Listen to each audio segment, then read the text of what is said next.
Hello, this is Derek Taylor for HIST 141, U.S. History since 1877. This is my lecture on United States in World War I, America in the Great War, World War I and its aftermath, 1914 to 1920. This lecture, I'm going to talk about the background of the World War I and the effects of it, the treaty that ends the war, and the setup of the post-war world. And I'm talking a little more about European things in this lecture than I will anywhere else. More about world history as well, because you can't really separate America. At this point, you can't separate it from the rest of the world because it's a dominant world power. And in fact, America, World War I will mark both its official, if you like, entry into it being not quite yet a superpower, but basically on its way, because it's going to mark what World War I is going to mark is the beginning of the end of European dominance. It really, Europe bleeds itself to death in the battlefields of World War I, of course, World War II later on, of which that's basically a continuation of that first war. But World War I is a turning point in world, European, and also American history. So very important. That's why I devote a whole lecture on it, besides just on general foreign policy terms. So let's get into this and discuss. So why World War I? Why did a massive, bloody, destructive war break out in Europe in 1914? I'll generally talk about four types of causes. I won't go through all of these. Historians still debate this stuff. The biggest one's nationalism. And I need to distinguish here for a second. When I say nationalism, I don't mean patriotism. Patriotism just means loving one's country. That's it. Doesn't mean anything more than that. I don't mean, by the way, national identity. I don't mean a common feeling of association with identity with people of a particular ethnic group or whatever. And in fact, there's actually no definite definition of what nationalism is as compared to these things I just mentioned. What is a consensus is that something happens in the 19th century, late 18th century, 19th century, that causes, an obsession with the nation to become an ism, if you like, a nationalism. I think it's more than patriotism, more than just national identity. And it has in some ways to do with the rise of modern industrial society and the rise of modern nation states. Because modern nation states, well, they're a lot more powerful than previous forms of states. They have a lot more money to raise troops and fight wars and be destructive at it. And nationalism, and this is the definition I'll give you, what historians usually take this to mean is, one, a belief in an absolute right of national self-determination. That is, you have a right to determine your own polity without the interference of other powers. Two, a belief in the absolute uniqueness, usually meaning superiority, I should say, of a particular ethnic or cultural group on which the national identity is based. This is 19th century nationalism I'm defining here. And then three, the embodiment of that nation in a modern state. Now you ask me, why am I emphasizing a modern state? Well, the reason why is when modern nation states get created, the great revolutions of the 18th and 19th century, United States, France, the rest of these countries, they become a lot more powerful. And what happens is these governments also become democratic, right? They believe in self-government, the Republican governments. Well, the thing is, it's a lot easier to have self-government if you only have, this is why you have nationalism like this, one language, one culture, one ethnic identity, which means that there's a real drive to assimilate, smaller ethnic groups. A lot of states most states prior to the 19th century, not most, maybe a lot of them, were multi-ethnic states. They were monarchies, empires, the Austro-Hungarian Empire, Russian Empire. They ruled over many different groups. Well, what happens is, of course, once nationalism becomes a driving force, is that these big countries, in order to have, unity, because the thing is, you can't have self-government if everybody has fundamentally different beliefs about things. People who are different ethnic groups, different racial groups, different religious groups tend to have very fundamentally different views of the world. So there's this drive to either assimilate or maybe expel, populations that aren't, part of the nation. And so that's why everybody wants their own nation state so they don't get treated like that. And so there's a drive for this. It kind of feeds on itself. And that goes along with the rise of militarism in the late 19th century.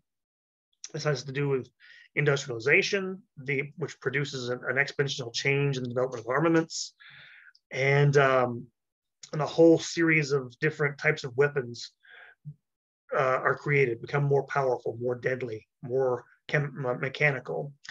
Machine guns, Gatling gun in the U.S. Civil War. Later on, you'll have other types of guns. I can't remember the names of the guns, but machine guns for the first time, which give, again, Western powers a great advantage. Advances in chemistry make for more powerful explosives, metallurgy for better armaments, all that stuff.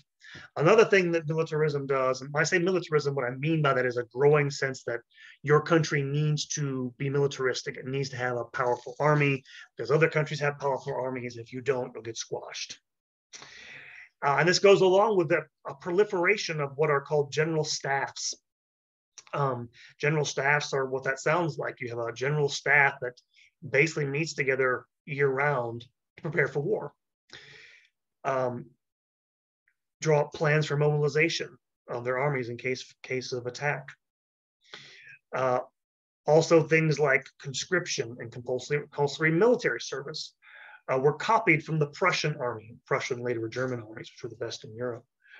And so, soldiers being put on military reserve, creating enormous amounts of manpower. And, again, national serving in the army seen as being, serving the nations. People do this a lot of times willingly. And so by 1914, you have these massive armies built up. Germany has more than 2 million soldiers at its disposal. Russia has 1.2 million. France has 1.1 million soldiers. Austria-Hungary has 800,000. Italy, 750,000. Great Britain, 700,000 soldiers. And on and on. Germany could call up something like 8.5 million men on the eve of World War I to fight in their wars.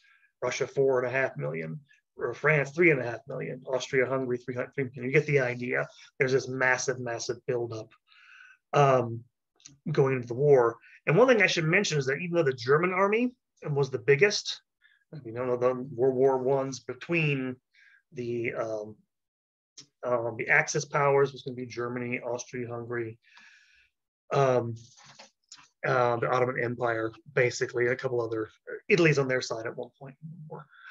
And then the Allied powers, which is the British, the French, the Russians, and some other powers in Europe.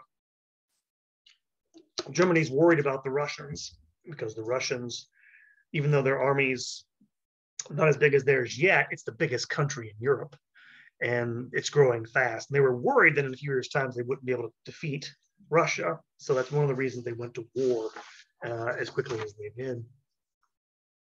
And then finally, next, if you're talking about long-term causation, historians tend to talk about the alliance system. This is the system of alliances. I won't go through these in too much detail, but Germany formed an alliance with Austria-Hungary, which was joined by Italy in 1882. This led France and then Russia and then Britain to form alliances. In particular, in 1904, they formed what was called the Entente Cordiale, the friendly relationship, not a formal alliance, but a promise to work together in case of war. Britain started to make it made an entente with France, Russia, and even signed a naval treaty with Japan in 1902. The reason for which was so they can take part of their navy out of the Pacific, bring it back to the Atlantic to fight Germany if they needed to.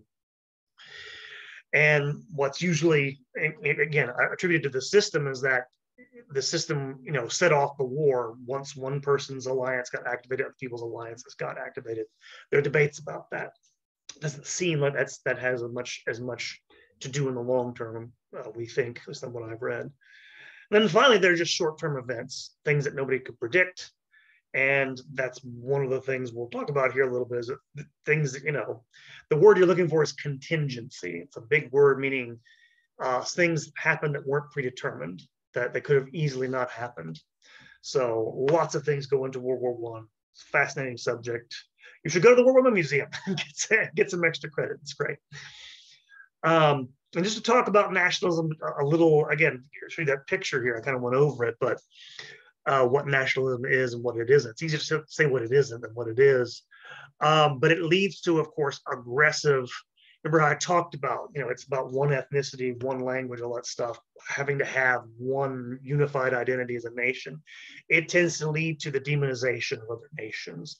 This is an American U.S. Army poster from World War One. You can see that it's portraying a German soldier as a guerrilla. It says Kultur, which is a German word, and says destroy this mad brute. And it has a white woman who's naked, half naked, and they're carrying her off. It's a it's meant to really demonize your foe. And this is one of the reasons why it's very aggressive. It's very chauvinistic, I think is the word. And so this is one of the reasons why I think it's a cause. And America becomes nationalistic as well, at least in the same period. Briefly, I can't overstate the consequences of the war. It is the first global total war. By total war, I mean where entire countries draw on all of their resources, mobilize all of their peoples, even if they don't go to fight in battle. Everyone's sort of caught up in the war effort on a global scale. To give you one example, I mean, things like the economy. Whole economies will be put on a national footing. Governments will take over, for example, in Britain, almost every aspect of the economy. It essentially will be a communist economy during the war for the sake of mobilizing in the case of this, wartime emergency. Those sorts of things are unprecedented. Secondly, it reshapes both Europe and the entire world order. I can't even go through it all here. Autocratic dynasties, empires like the Austrian Habsburgs fall, the Hohenzollerns, the German Empire falls, and the Romanovs in Russia. All those empires are wiped away. Parties across Europe, the Liberal Party in Britain never recovers from World War One and is replaced by the Labour Party. The Labour Party is the Socialist Party there. All European countries experience significant turmoil and difficulty in the next couple of decades. The map of Central and Eastern Europe, as you'll see, is almost completely redrawn as a result of this. And then finally, it spurs social and technological change, rapid developments in military technology, aircraft, tank, gas, chemical warfare, you name it, advances in medicine, food preservation, the development of radio during the war. So, and those types of advances, by the way, feed into the post-war world. Radio becomes a big thing in the 1920s because of that. And then finally, many social changes, and some of which trends that started before the war, they accelerate them. Moral codes, for example, will change. We'll get to that next time, but social norms for women will definitely change. We'll get to this as well. And it punctures the sort of naive optimism that European and the United States to a degree had about the future of their civilization after this war. All governments used propaganda to the nth degree and distorted truth beyond all reason during this war, as you'll see, as did the United States government. So it's a humongous calamity in many ways, but it has great overreaching ramifications. War always does. War is a radical force. It is but this is why I hate to put it in these terms, but it's a revolutionary or even progressive force. War is a leveling force. We'll come back to this. It wipes away the established order. Even in countries that win wars, it can do that. And then finally, who's to blame?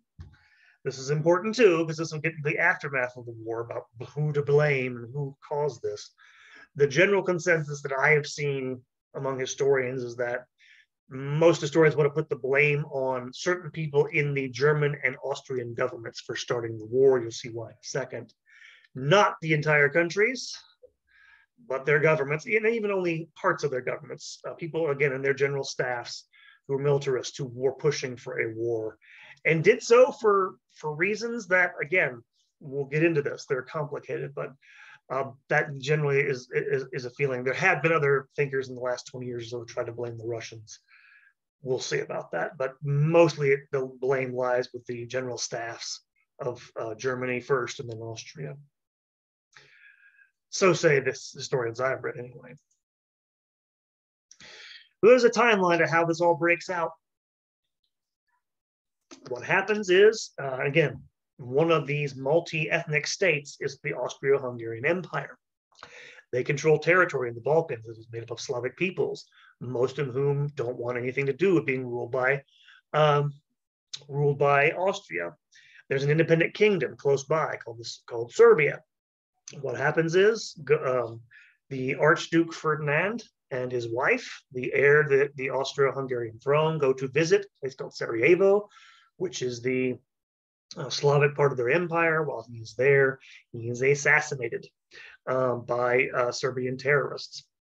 And in fact, they made an attempt on him before they actually killed him. There was a bomb thrown in his car while they were traveling, and it nearly missed them. As a result of the attack, the Archduke made a change in his schedule. And so later in the day, his driver wasn't informed, and he took a wrong turn down a narrow street. While they were driving through the narrow streets in their huge touring car, a 19-year-old Bosnian student named Gavrilo Princip, one of 7 terrorists who were along the route, shot them. As you're going to see, Princip was part of a secret society who wanted to create a greater Slavic state and free these people from Austrian rule. The organization was called the Black Hand, by the way. And in fact, those terrorists had been given directions by their higher ups in that organization to abort the mission, to call it off. They never got word to them. This is what I mean by contingency, by the way. It should never have happened. What happens is the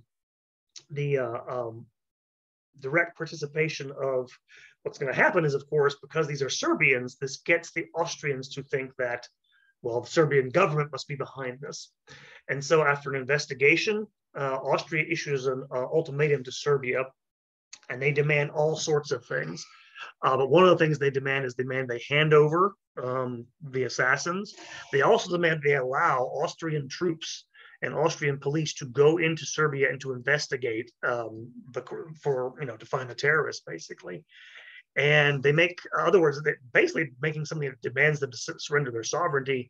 Serbia complies with everything else. They can't do that. When they refuse to do that, a few days later, Austria declares war on Serbia. Serbia is an ally of Russia. It mobilizes its army to defend its ally. Germany, in response, calls on Russia to stop mobilizing, which they refuse to do.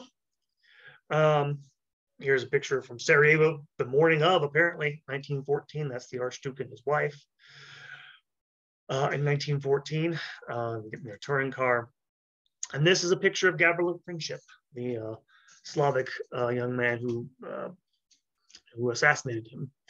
And you can see this is a phrase when they asked him why he did what he did. I am a Yugoslav nationalist. Yugoslav means pan-Slavic. Aiming for the unification of all Yugoslavs, and I do not care what form of state, but it must be free from Austria, unquote, living, breathing embodiment of nationalism. So Germany calls on Russia. When they refuse to stop mobilizing, on August 1st, Germany declares war on Russia. 2 days later, Germany, trying to strike a lightning blow, invades France, tries to get through France through Belgium, and declares war on France. Belgium is a neutral country and has a treaty with Britain, and they protest the violation of neutrality when the British ambassador tells the German ambassador their protest. The German ambassador, I'm paraphrasing from memory, says something to the effect that the treaty guaranteeing Belgium's neutrality is not worth the paper it's written on. And in response, Britain declares war on Germany, and thus begins the Great War, which begins to be called during the war itself, the war to end all wars, which unfortunately it was not. And so this is the setup of powers during the First World War. You can kind of see what happens here. You'll have 2 fronts. You'll have, well, several fronts actually, but you'll have a front in the west going from Belgium in the north all the way down into Italy and the Austro-Hungarian Empire there. 300-mile front. Then you'll have an eastern front with Germany on its eastern front when Russia will invade from the east and Battle of Tannenberg there. And then, of course, you have in the south, one power that enters on the side of Germany and Austria-Hungary is the Ottoman Empire, the Islamic Empire. In the Ottomans, there'll be campaigns down there. There'll be campaigns, we don't have time to talk about it here, in the Middle East, British and French troops fighting it out with the allies of the Germans, the Ottoman Empire there. So you have that massive front. What happens is the Germans, their whole plan rested on the ability to knock the French out really quickly. Their idea was to go in there, take Paris, and then make demands from there. What happened was the Battle of the Marne in 1914. The French defeated them, effectively halting their advance some 50 miles from Paris. And in fact, the thing to note about this is that at that point, the Germans had already failed. Their plan was already done. They knew that. The only reason they kept fighting is they knew they were responsible for starting it. But as soon as the Battle of the Marne decided the war right there, if you can imagine. The front is too long, and there are two, there's trench warfare will develop in the west. You know, this is probably famous about it. In the east, warfare will be kind of more traditional. Russia and Austria don't have the technology to wage warfare. The Russians will attack East Prussia in 1914 and Galicia in Austria. Galicia's southern part of Austrian territory at that point. They're rebuffed in Prussia but make inroads in Galicia. The Austrians are ill-prepared for a large-scale war, and they will lose 950,000 men in the first year alone. The Germans will send troops to the Eastern Front and to score a decisive victory over the Russians at the Battle of Tannenberg. However, on the Western Front, there'll be a stalemate by 1915. By 1915, both sides are focusing on trying to achieve some sort of breakthrough, but they can't get past each other's trenches. In the east, the Austrians try to retake Galicia, and the Germans attack out of East Prussia. Both campaigns are unsuccessful. Excuse me. The Germans attack Warsaw in 1915. Ottomans open up hostilities in the Balkans in 1915, but are defeated by the Russians. And this leads to the Allied powers, the Entente powers, tried an expedition to knock the Ottomans out of the war in the Dardanelles, which is a disaster and leads to their withdrawal. The Brits have better success in the East, in the Middle Eastern theater, picking apart the Ottoman Empire with the help of Indian troops and Arab allies led by T. E. Lawrence, or as you know him, Lawrence of Arabia. At the beginning of 1916, the Germans are going to seen to be on the offensive. Their Eastern Front's going well. Serbia has been knocked out of the war. And they decided to try to force France out of the war by making her basically run out of troops, to bleed her dry. That's their actual goal. So they launched a massive offensive campaign in March 1916 at the town of Verdun. And they knew the French would take the bait because the Verdun is on the road that led to Paris.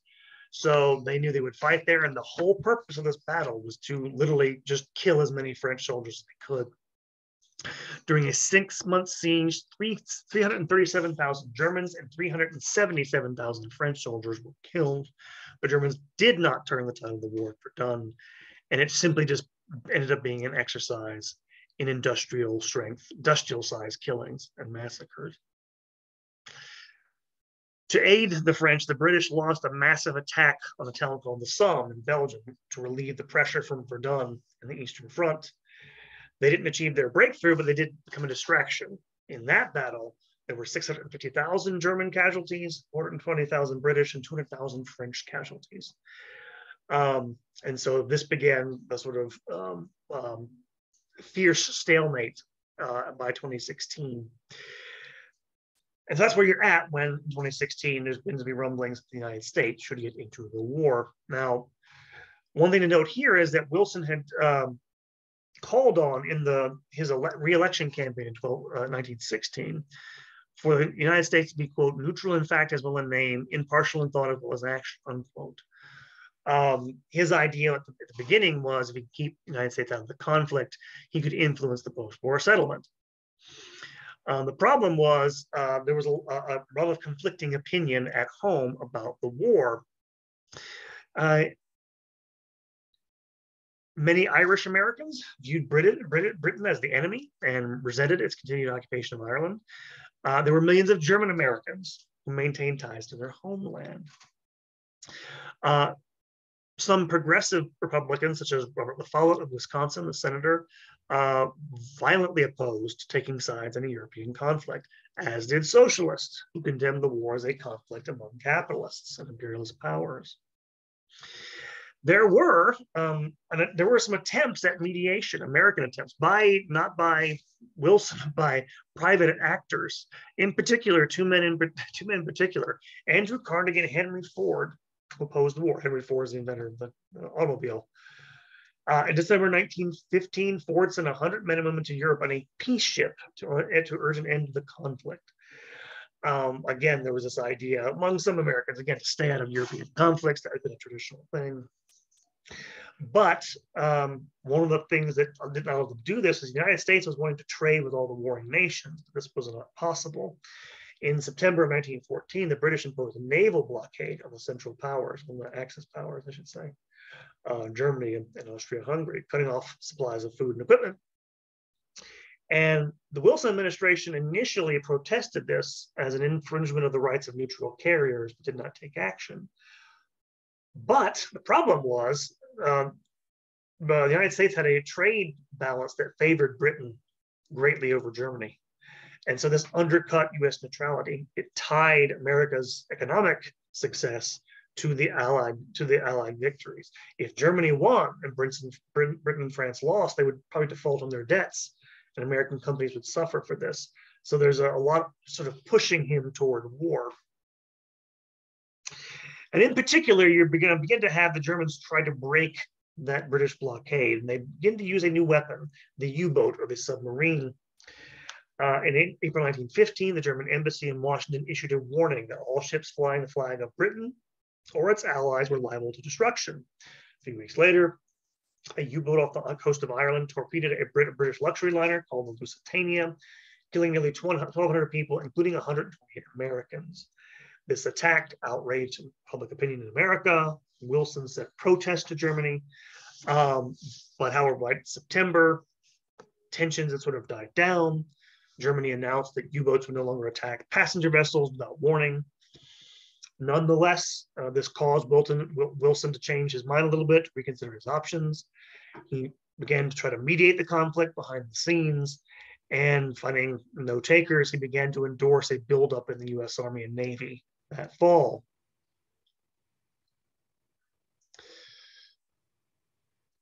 What begins to push America toward war is the fact that as things go on, as things get into 1917, Germany's trying to break the impasse in the war. And so one of the things they do is they resume unrestricted submarine warfare. In response, Wilson will break off diplomatic relations with Germany. What finally basically does things is the so-called Zimmermann Telegram in 1917. A few weeks later, after this, newspapers published an intercepted dispatch from the German Foreign Secretary, Arthur Zimmermann, to his subordinate in Mexico City. And it was a message urging the Mexican government to join the Central Powers. And Zimmermann promised the Mexicans, if they entered the war, they would help Mexico recover the territories of Texas, Mexico, and Arizona. Remember, they had taken those in the United States in a war. And again, when this got out, this caused outrage galore. You had a foreign government on the doorstep of the United States, promising to carve up its territory. If you remember from our last lecture, there had just been border raids by Pancho Villa in New Mexico, fresh in the public mind. And so this made an absolute outcry among American opinion. Meanwhile, German U-boats were attacking American ships without warning, and they sunk 3 of these on March 18th of 1917.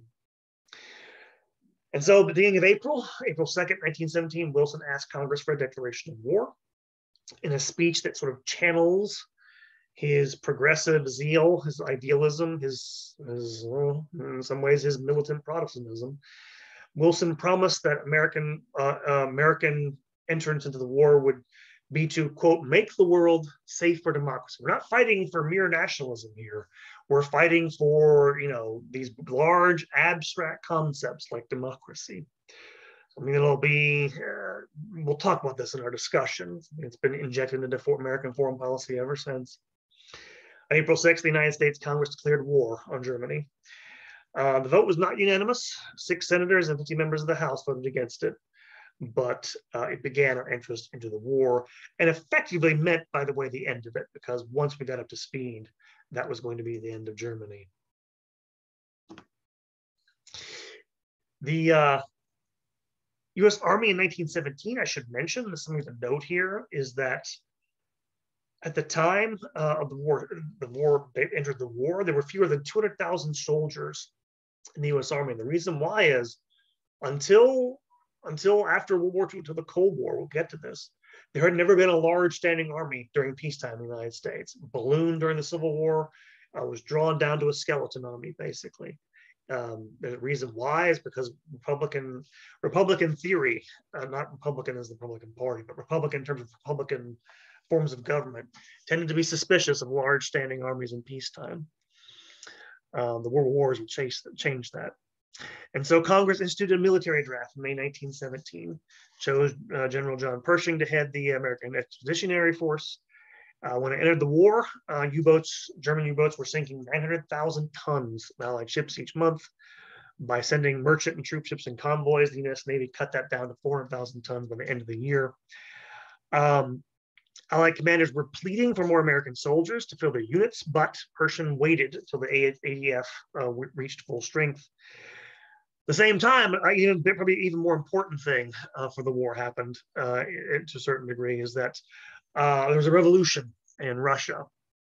First, in 1917, a liberal government was formed early in the year, and then later on in October, a Bolshevik, a communist revolution took place. When the communists took over, they made a peace, the Peace of Brest-Litovsk, pronounced this, in 1918, and withdrew from the war. And so the Germans could pull all their troops out of the Eastern Front, and they actually put all the rest of their troops in the Western Front. On May 1918, German troops had advanced within 15 miles of Paris. And with the Allied leaders now desperate for troops, Pershing committed 60,000 men to help the French in the battles of Chateau Thierry and Belleau Wood. This helps turn the tide. These battles, they bring the German offensive to a halt in July 1918. By September, they forced a German retreat. Pershing poured over 1 million American soldiers against an outnumbered and worn down German army in the Argonne Forest. By November, this attack had broken the German defense at Sedan. 26,000 Americans were killed on the process, and the flood of American troops and supplies turned the tide. And by November 11th, 1918, facing popular uprisings at home, there's actually an overthrow. The Kaiser's overthrown. The German provisional government gives in, signs an armistice on the 11th hour, the 11th day of the 11th month in 1918, thus ending the Great War. A few images here. Images of trench warfare from the Western Front. You've probably heard about it, know about it. Again, you go to the War Memorial Museum, learn more about this stuff, but it is fascinating. It's horrifying, but fascinating at the same time. But massive trenches.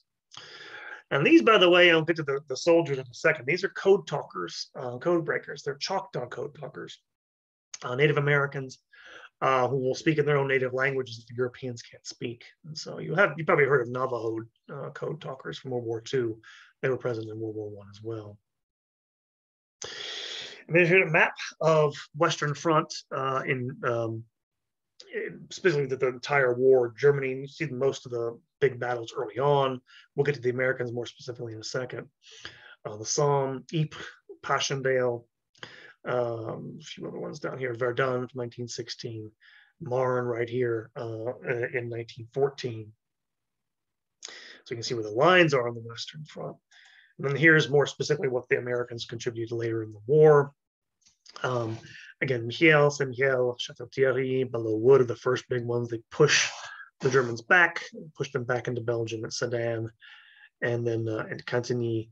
and then eventually make their way forward before Germany surrenders in 1918. So that's the war itself.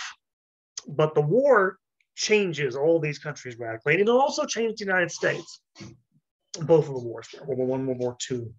And a couple of things make it a big, massive social change. And one is just what the United States government did to mobilize the nation. Now, it has some precedent, what goes on in World War I, in what happened in the Civil War, because there's a lot of this going on with the U.S. Civil War, sort of a dry run, but the economy was nationalized like never before during World War I. And first of all, you're going to have American businesses making out good on this, not just weapons manufacturers, but people supplying grain, stuff like this, manufacturing good to the Allies would make good. But at the same time, government powers expand. They tend to go together. Big business and big government tend to go together. And so you had government agencies overseeing almost every part of the economy, United States economy. In order to prevent bottlenecks in military production, the government created regulatory agencies like the War Industries Board, which oversaw military production. It allocated resources among industries, got factories to convert to war production, set prices, procedures, et cetera, et cetera. And again, workers didn't see a lot of a gain from this, but big businesses did. It also created opportunities at home. There's massive migration to different centers for work during this period. Jobs in wartime industries drew thousands of people to cities, often immigrants. But in particular, it drew African Americans from the South to the North. This is usually called the Great Migration. Even before the war, some Southern Blacks had been moving up north for obvious reasons. The war accelerated this. During World War I, more than 400,000 African Americans moved to places like St. Louis, Chicago, New York, and Detroit. And so you have these sorts of migrations. Wartime labor shortages also led Mexican Americans in California, Texas, New Mexico, and Arizona to leave farm labor for industrial jobs in big southwestern cities. You also had thousands of Mexicans enter the United States as a result of displacement from the Mexican Revolution. So you're having population exchanges and growth and different stuff like this. And then finally, of course, more famously, you probably know, because you had so many men in the front, you had women, which were the largest group to take advantage of wartime employment opportunities. About 1 million women joined the paid labor force for the first time, while another 8 million gave up low-wage service jobs for higher-paying industrial work. You also had the mobilization of people and ideas. During the war, and this is again has some precedent. We'll get to this in a second with the Civil War.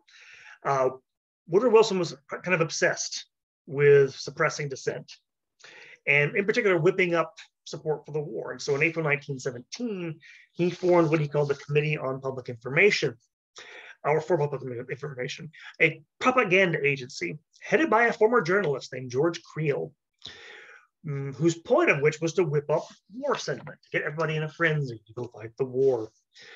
And it touched the lives of practically every person in the country. The CPI introduced or distributed 75 million pieces of literature, millions of posters, as we'll show in a second, and enlisted thousands of volunteers to deliver short pro-war speeches at movie theaters. They call these people 4-minute men because they actually created these little short propaganda films, and they'd have a person go in there in the theater and give a 4-minute speech telling you why you should hate the Germans and why you should go to war and all that other stuff. George Creel actually created 21 separate divisions within the CPI, devoted to different types of propaganda. The most successful of these is the division of pictorial publicity, PPP, which basically just means making posters. And he thought this was important because, and I'm quoting him, the poster must play a great role in the fight for public opinion. The printed word might not be read. People might not choose to attend meetings to watch motion pictures, but the billboard was something that caught even the most indifferent eye, unquote. Other words, people are too lazy and stupid to actually think for themselves. So if you put enough images in front of their minds, that'll force them to think the way you want to. Advertising is a real thing. It works. The CPI also pressured immigrants to become, quote unquote, 100% Americans. Posters exhorted citizens to root out German spies. And there was actually something founded, something called the American Protective League, a sort of quasi-vigilante group sanctioned by the Department of Justice, which went around spying on neighbors and co-workers and conducted raids, violent raids into the against draft dodgers and peace activists.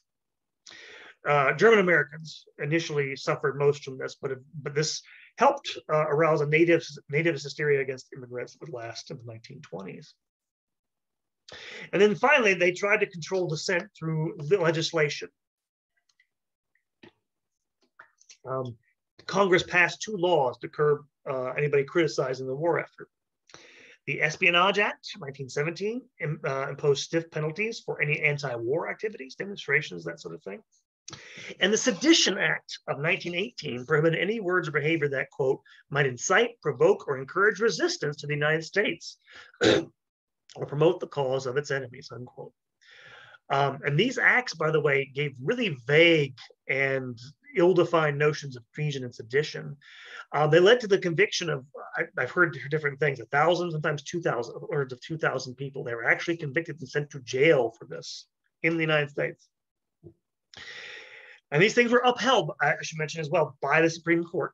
In Schenck versus the United States, the Supreme Court upheld the conviction of a socialist jailed for circulating pamphlets urging resistance to the draft. Another decision followed in Abrams versus the United States in 1919, stating that the government could prosecute any speech they believed posed a, quote, clear and present danger to the safety of the country, unquote. So you have, and there was something like this, I should mention, again, during the American Civil War, Abraham Lincoln suspended habeas corpus, arrested people who protested. There was some of that before, but this is really a huge change. This is the first time the American government's ever done this. And so it's big, big deal, obviously, and not good. A few images here. This is from Union Station in Jacksonville, Florida. Images of travelers going north, leaving Florida, leaving the South, Black travelers. Union Station is still there, by the way, in Jacksonville. That's a picture from the version of the textbook. Here you have some instances of this war propaganda. Sign in a local park: danger, pro-Germans, loyal Americans, welcome to Edison Park. Read by a bunch of kids. So yeah, but when I say global, when I say total war, this is what I mean by total war. The entire population has to be engaged through propaganda, because it's put on an emergency footing. And that's what I mean by that. And here are a couple of those brilliant propaganda posters from the CPI, the Committee of Public Information. On the right's the one you're probably more familiar with. That's the famous image of Uncle Sam by James Flagg. And I think originally the phrase on the poster was different, but by the end of the war, the first one was printed in 1916, but it has the famous recruiting poster: I want you for U.S. Army, and you're a traitorous American if you don't come down there and sign up, right? Now, on the left-hand side, again, you have a propaganda poster which feeds into that whole Sedition Act, right? Don't talk. The web is spun for you with invisible threads. Help keep out of it. Help to destroy it. Stop equals think. Ask yourself if what you are about to say might help the enemy. Spies are listening. And by the way, if you're wondering who this is, a German soldier. It's meant to look like the Kaiser Wilhelm, but it's also, again, it's meant to stop people from criticizing publicly the war effort. So propaganda and legislation and punishment, legal punishment for this. It did have one major positive effect, one major positive change, which was the final triumph of the women's suffragist movement. The United States entered the war. There was a National American Women's Suffrage Association, which through the support of its 2 million members behind Wilson, almost every organization became patriotic to begin with, except for a few of them. And they aided in things like food conservation, emergency relief through the Red Cross and things of that nature. A few other women's groups, however, took more radical steps, more confrontational steps. One lobbyist named Alice Paul, when she was dismissed by her congressman, she founded what she called the National Women's Party, and inspired by British suffragists who were very militant, They began picketing the White House in July 1917. And Paul and some other activists were arrested or faced arrest for obstructing traffic and were sentenced to 7 months in jail. They protested by going on a hunger strike, which the prison authorities, as they did in Britain, responded to with forced feeding. They forcibly fed them. When I say forcibly, by the way, it's horrific. You ever hear the accounts of this? Like they're literally like trying to pry the mouths open of these women, shrieking and howling and all this other stuff. And of course, again, this is kind of a prudish Victorian age to a certain degree. People are shocked by this. This put a lot of pressure on Wilson and drew a lot of attention to the cause of suffragism. Wilson was genuinely impressed by their efforts. However, the bigger reason he reverses his position is that he turns to supporting women's suffrage as a quote unquote war measure. Again, his main concern was for unity behind the war effort. It's almost certainly the reason he did this. And he, a constitutional amendment was drawn up and was quickly passed by the House of Representatives. And it took 18 months to get to the Senate and another year to win ratification by the states. On August 26, 1920, Tennessee gave the 19th Amendment the last vote it needed. And thus women gained the right to vote in that year. Again, the strategies and the activism of the women involved were a crucial part of this, but pretty much all historians agree it might never have happened except for the circumstances of the war. But what I said before, the war is a leveling force. Again, the reason why would it be a leveling force? We can talk about that. We'll get to that. We'll talk about that in discussion. But it made Americans feel like this was the time for this for a variety of reasons. And in fact, as you'll see, by the way, many nations will do this in the aftermath of the war. Very few had done so before it. So it marks a turning point for women's rights. It also, of course, has an effect on soldiers. This will feed into the post-war period, but just the shock of the war it's again, massive, the change in people's lives. I won't go through this in too much detail. Some 53,000 servicemen die in action, most of those from disease, or 53,000 die in action, much more than that die of diseases, excuse me. But it also exposes, young men from, places in America to temptations of things like, sex, camp followers, alcohol. And in fact, you're going to have a concern about this during World War I. You're going to have the Army contract with voluntary groups to police the conduct of its men overseas. Some 4 million men will go into wear uniforms, as did several thousand male nurses. One of the things about that, and by the way, when I talk about them being exposed to sex and stuff like this, if you've ever heard World War I era songs, there's one that's called, if you can listen to this stuff, you go to the World War I Museum, it's great. It's called How Are You Going to Keep Them Down on the Farm When They've Seen Paris, when they've seen Paris. That's one of the songs of the age.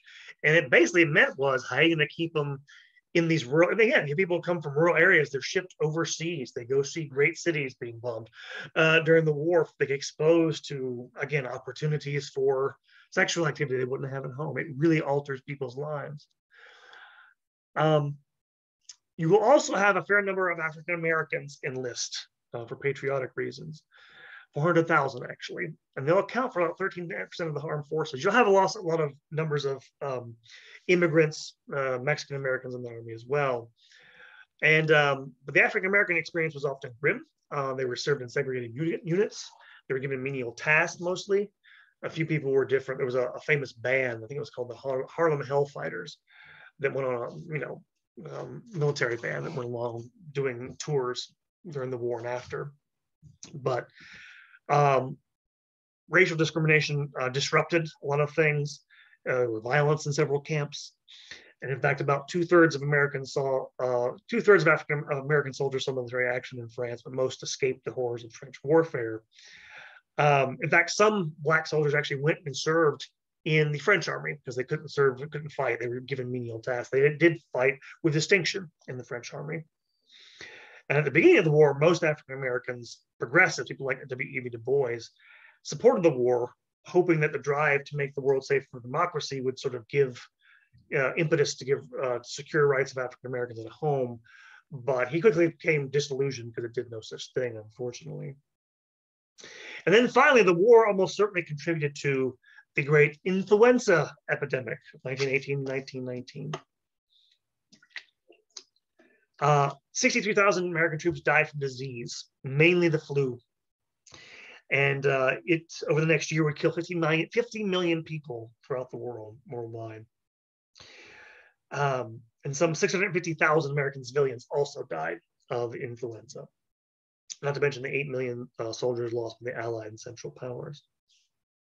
And in fact, one neat tidbit about this: in the United States, mortality was actually highest in the middling age group. It hit people worse in the age ranges of 20 to 40 than any other demographic. And in fact, we're not really sure why to this day. It has a lot of things about the flu of 1918 that medical experts still don't understand. So to give you an idea of how difficult it is to get a hold on pandemics, obviously, since you've lived through it the last 2 years. But this is also almost part assuredly has something to do with the war in terms of its causation. You have just a suffragist parade. I think this is in California. It's probably between 1910 and 1915. And you can see they're going for votes, being patriotic.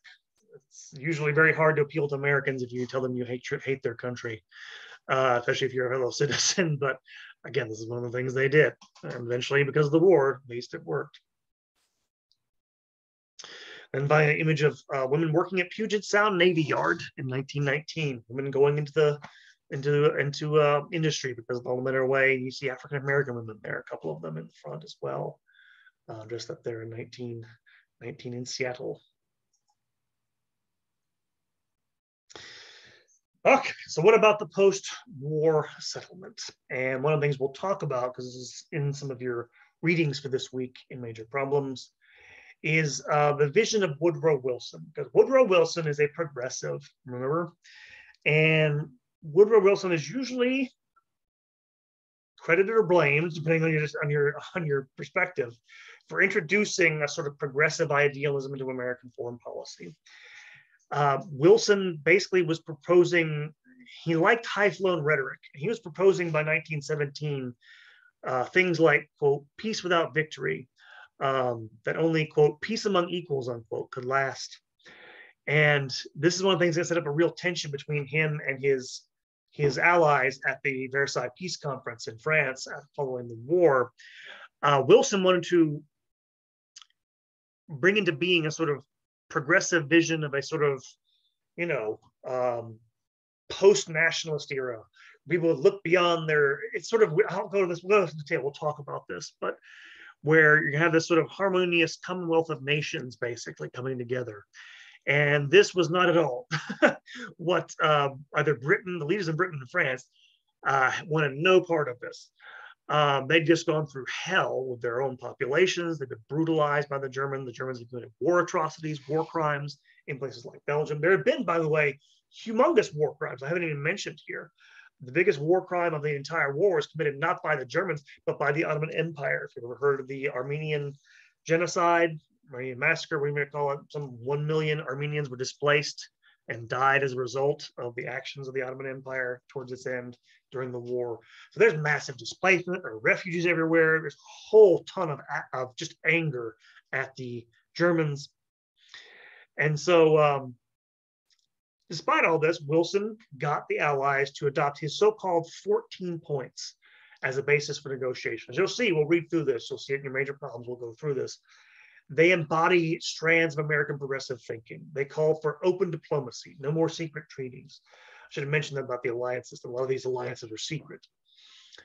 Absolute freedom of navigation upon the seas, arm reduction, removal of trade barriers, national self-determination for peoples in the former empires that got wiped out by the war.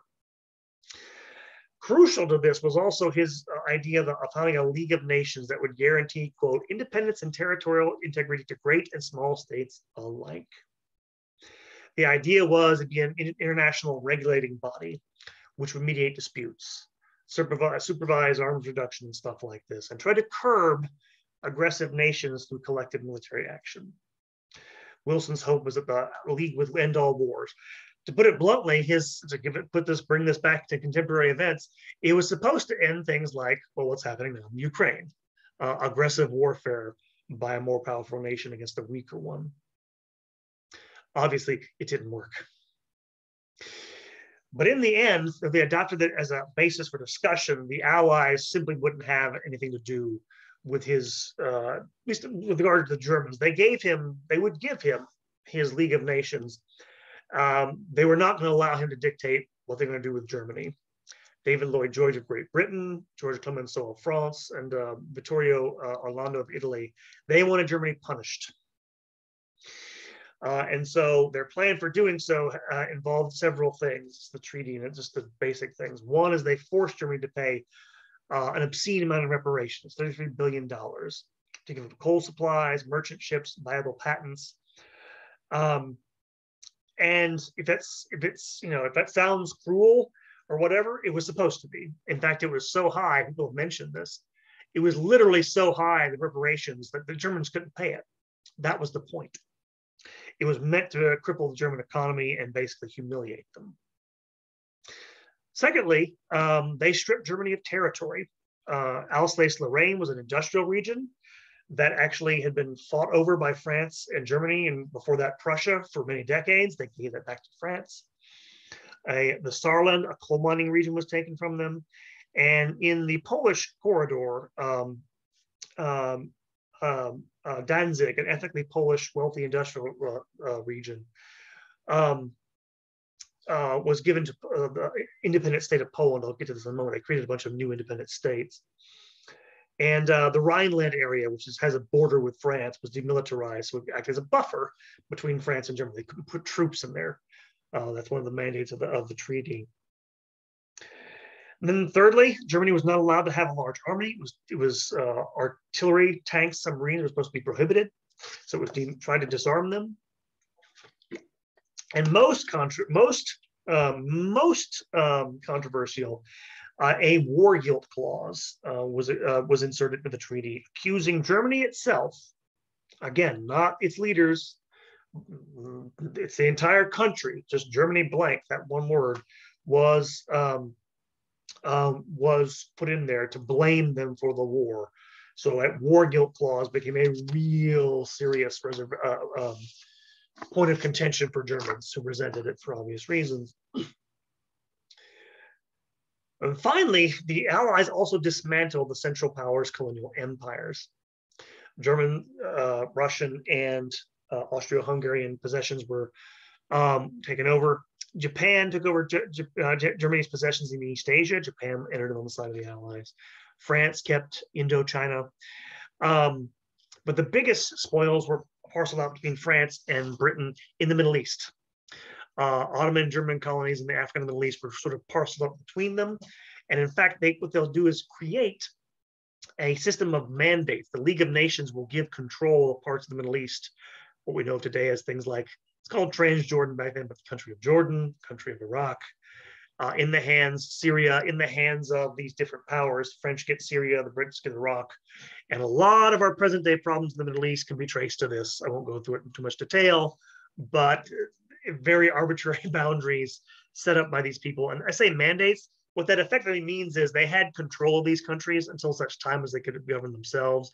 But it was basically a way of having sort of time-limited colonies where you could extract resources, things like oil from them. And so to the victors go the spoils, as it were, but caused immense problems later on for a lot of reasons. And this is a map of Europe just after World War I. I want to show you this for a couple of reasons. They create a bunch of new states that didn't exist before. As you'll see in 1918, Estonia, Latvia, and Lithuania, the Baltic Sea, Poland, which had been independent before the 18th century, gobbled up by Austria and and Russia is given its own country. Czechoslovakia is also created, as you'll see. Austria is cut down to size bigly, and then Budapest becomes independent finally. And this is the kingdom of Serbs, Croats, and Slovenes. Notice also two countries here whose nationhoods have end dates. Belarus. Belarusians are a people that are independent today, bordering with, at that point, is now, and I should mention Finland was also given its own country. Well, at that point, it's no longer Russia. It's the United Soviet Socialist, the communists, the Russian Socialist Federalist Soviet Republic, which is made up of a bunch of different independent republics, including Russia, which is the biggest one. Notice who was also down here independent for 3 years. That would be Ukraine. For 3 years, it's basically has an independent existence. What's going to happen is within a few years, both Belarus in 1921 and Ukraine in 1920 are going to be gobbled up by the Soviet Union. As you can see here, it no longer appears on the map.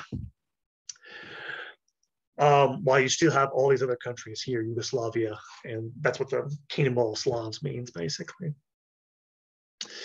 And you can see, gives you the notion down here of the Ottoman Empire is gone, comes the Secular Republic of Turkey, massive changes. Ireland becomes independent from Britain, but Transjordan, Syria, Iraq, all the places in the Middle East, of course, Kuwait, Persia's modern-day Iran right there on the right side.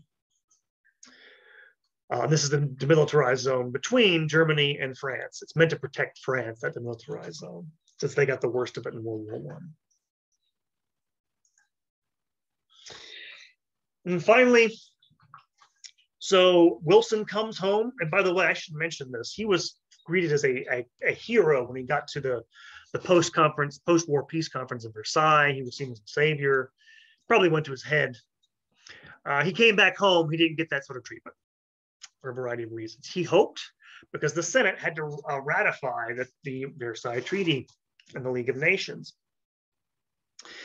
And he hoped the League of Nations would moderate the terms of the settlement, secure a peaceful resolution of the disputes.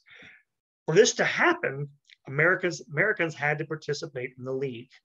The League of Nations basically required strong nations to make it work, to make everybody sort of come together and work. In other words, it required great powers, which it was supposed to get rid of. And in particular, really the British and the United States are the only ones who can make it work at that point.